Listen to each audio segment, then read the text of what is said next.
Қайырлы күн достар, менің каналыма қош келдіңіздер. Бүгін сіздермен үлкен отбасыға арналған сүзбелі бәліштің дайындалу жолымен бөлісетін боламын.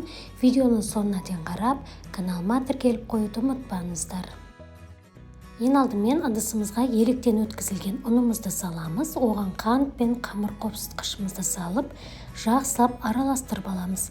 Содан соң барып, бөлме температурасында тұрған сары майымызды салып, қолымызбен жақсылап, барлығын жақсылап тұрып араластырып, үгітіп аламыз.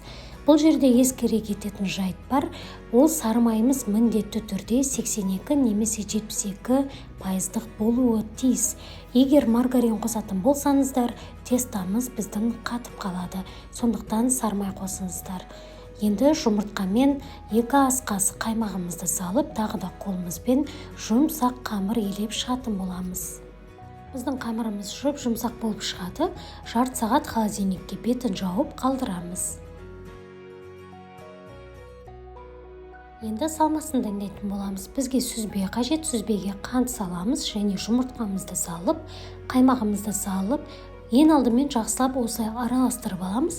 Содан соң барып миксердің көмегімен барлығын жақсылап осылай езіп шығатын боламыз. Егер сіздерде миксер болмайтын болса, шанышқын көмегімен де жақсылап барлығын бір келкі болғанша езіп шықсаңыздар болады. Бізде осындай масса пайда болып шығады. Енді пешке қоятын ыдысымызды алып, жаңағы дайын болған қамырымызды холодильниктен шығарып, қолымыздың көмегімен осылай барлығын формамызға жайғастырып шығатын боламыз.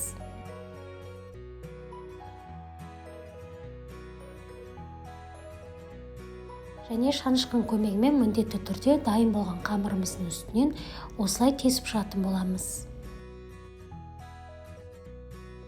Енді жаңағы дайын болған сүзбемізді барлығын осылай формамызға салып, бетін бір тегіс етіп, осындай лопатканың көмегімен тегістеп шығатын боламыз.